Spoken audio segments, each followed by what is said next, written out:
लड़कों के साथ खड़े रहेंगे। इस मौके के साथ इनको हमारी हिम्मत मिले, इस आंदोलन को हिम्मत मिले और इसे हम आरएसएस की शाखा वाला विश्वविद्यालय बनने की बजाय फूले अम्बेडकर परिवार वाला और भारत के संविधान वाला विश्वविद्यालय बनाएंगे। हम ज्योतिबा फूले, सावित्रीबाई फूले, बाबा साहब अम्बेडकर का प्रांगण इसे बनाना चाहते हैं। इसलिए इस न्याय की लड़ाई में शामिल है। प्रोफेसर रतनलाल की लड़ाई हो, इन्होंने भी इस विश्वविद्यालय में लड़ाई लड़ी, हमने प्रोफेसर ऋतु ने और तमाम लोगों ने इसी जगह पर खड़े होकर के, प्रोफेसर रतनलाल गवाह है, जब 56 इंच की छाती की बात की गई तो 13 पॉइंट रोस्टर पर उसे झुकाया है और अपनी जीत तब्दील की है। इस दिल्ली विश्वविद्यालय में 2-2 मिनट, 1-1 मिनट का इंटरव्यू लेकर के नौकरी दी जा रही है। जो संघ और आरएसएस की शाखाओं में दीक्षा लेके आ रहे हैं, उनको यहाँ पर कैडर की तरह भरा जा रहा है, ताकि जो माँ सरस्वती का पावन प्रांगण कह करके मंडल आंदोलन का विरोध करते थे, वो इस विश्वविद्यालय को वापस सरस्वती का पावन प्रांगण बनाना चाहते हैं। मैं इस विश्वविद्यालय में बार बार कहता हूँ कि मैं भी एक ठेके पर प्रोफेसर हूँ। जो प्रोफेसर ऋतु थी उनको पद से हटाया गया और हम लोगों के हटाए जाने की तैयारी है। इसलिए इस देश में जाति के नाम पर अन्याय अत्याचार कहा जाता है, कई पढ़े लिखे लोग करते हैं, ये गलत है। जो पढ़ लिख लिया वो ज्यादा जातिवाद करता है, बस उसका जातिवाद दिखता नहीं।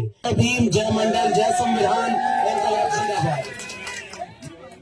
आज अब चूंकि ये एक प्रतिरोध मार्च है और मार्च करने के लिए यहाँ इकट्ठा हुए हैं, तो बिल्कुल अब ज्यादा समय न लेकर के मैं 2 मिनट में अपनी बात रखता हूँ। सबसे पहली बात, दिल्ली विश्वविद्यालय के अब तक के इतिहास में कई बार प्रोफेसर रतनलाल यहाँ पर हैं।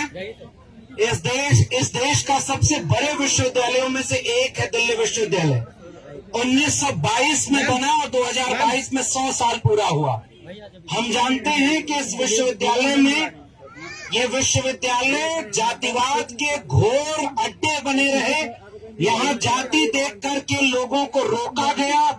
मंडल आंदोलन जब आया तो मंडल के विरोध में यहाँ पर क्रांति चौक बना था। इस विश्वविद्यालय के लोगों ने मंडल आंदोलन का विरोध किया।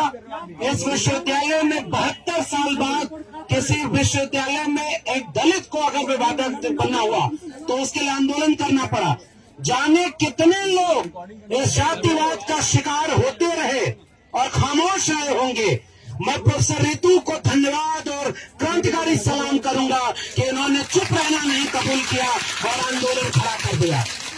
और आज भी इस देश में जाति के नाम पर अन्याय अत्याचार कहा जाता है, कई पढ़े लिखे लोग करते हैं, ये गलत है। जो पढ़ लिख लिया वो ज्यादा जातिवाद करता है, बस उसका जातिवाद दिखता नहीं। जाति के नाम पर यहाँ पर इंटरव्यू हो रहे। मैं इस विश्वविद्यालय में बार बार कहता हूँ कि मैं भी एक ठेके पर प्रोफेसर हूँ। जो प्रोफेसर ऋतु थी उनको पद से हटाया गया और हम लोगों के हटाए जाने की तैयारी है। इसलिए यहाँ खड़े होना प्रोफेसर ऋतु का साथ देना नहीं है, उस अन्याय का साथ देना है जिसकी आज शिकार ये हुई। हो सकता है अगला नंबर हमारा हो और अगर हम सब हार गए तो फिर किसी का नंबर होगा और पता नहीं ये आंदोलन खड़ा हो पाएगा कि नहीं। इसलिए इस आंदोलन को जीत में तब्दील कराना ही अब इसका मुकाम होना चाहिए।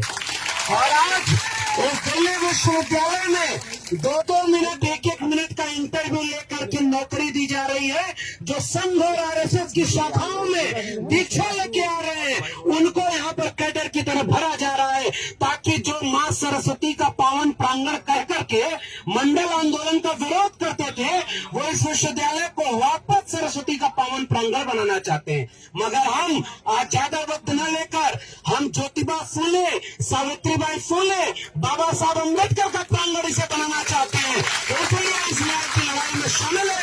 प्रोफेसर रतनलाल की लड़ाई हो, इन्होंने भी इस विश्वविद्यालय में लड़ाई लड़ी, हमने प्रोफेसर ऋतु ने और तमाम लोगों ने इसी जगह पर खड़े होकर के, प्रोफेसर रतनलाल गवाह है, जब 56 इंच की छाती की बात की गई तो 13 पॉइंट रोस्टर पर उसे झुकाया है और अपनी जीत तब्दील की है। और आज मैं प्रोफेसर ऋतु को इस बात के लिए फिर से बधाई दूंगा। इस जगह पर जाने कितने हमले हुए, लोग ताना मारते रहे कि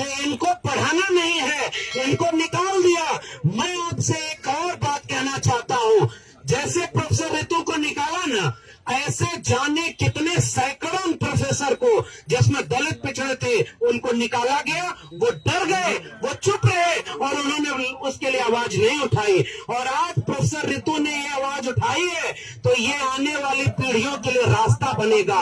और मैं आप सबको बधाई दूंगा, आज के दिन इतने लोग यहाँ पर इकट्ठा है, अब ये एक जन आंदोलन बन चुका है। और हम भी, ये नौकरी नहीं न्याय का आंदोलन है और इस न्याय की लड़ाई में ये आखिरी वाक्य मेरा है। प्रोफेसर रतनलाल ने भी कहा ना कि इस विश्वविद्यालय में 10,000 प्रोफेसर हैं, पूरे कॉलेजेस को मिला लीजिए, कितने को कौन जानता है, क्योंकि सब वही कुंजी छापे में इनकी बात से समर्थन करता हूं। और अपने अपने लोगों को यहाँ कैडर देख करके नौकरी दे रहे और हमारे ऊपर जांच बैठाते हैं कि बाहर जाकर के आप बोलते क्यों हैं। अरे प्रोफेसर हम बाद में हैं, हमारे हाथ में कलम और किताब तब आई जब फूले अम्बेडकर पेरियार ने आंदोलन किया था और इस विश्वविद्यालय में हमें रोका जा रहा है। इसलिए मैं प्रोफेसर रितु के इस आंदोलन के साथ खड़ा हूं और आखिरी दम तक खड़े रहेंगे। एक आखिरी बात है, आंदोलन बार बार नहीं खड़े हो पाते साथियों। कोई साथी जब हिम्मत करता है, आज भी लोग नौकरी से निकाले जा रहे, एक एक मिनट का इंटरव्यू लिया जा रहा, 15-15 साल पढ़े हुए लोग नौकरी से निकाल दिए। आप जाके कहिए कि आंदोलन करो, वो कहेंगे नहीं आंदोलन नहीं करेंगे, डरते हैं। कोई लीडर अगर आपके सामने खड़ा हो जाए तो तब तक इसके साथ खड़े रहिएगा जब तक न्याय नहीं मिल जाता, और तब तक हम प्रोफेसरों के साथ खड़े रहेंगे। इस वादे के साथ इनको हमारी हिम्मत मिले, इस आंदोलन को हिम्मत मिले और इसे हम आरएसएस की शाखा वाला विश्वविद्यालय बनने की बजाय फूले अम्बेडकर पेरियार वाला और भारत के संविधान वाला विश्वविद्यालय बनाएंगे। बहुत बहुत धन्यवाद। जय भीम, जय मंडल, संविधान जिंदाबाद, उलगुलाम जिंदाबाद, इंकलाब जिंदाबाद। करते हैं दुनिया में दो ही वाद है देश में, एक मनुवाद, दूसरा अम्बेडकरवाद। ये अम्बेडकरवाद आपके सामने खड़ा, देखेंगे ताकतवर कौन है, अम्बेडकरवाद की मनुवाद। और अभी मैं चाहती हूँ कि हमारे बीच में राष्ट्रीय अध्यक्ष समता सैनिक दल के भी हैं, लक्ष्मण प्रोफेसर यादव हमारे बीच में खड़े। आए हो तो जाना नहीं, उनको सारे को दिखाना नहीं है अपनी ताकत, अम्बेडकर की ताकत, अम्बेडकरवाद की ताकत क्या होती है, आज हमने उनको दिखाना है। तो कोई भी, वो कहते हैं 1 इंच पीछे नहीं हटेंगे, हम भी 1 इंच पीछे नहीं हटेंगे।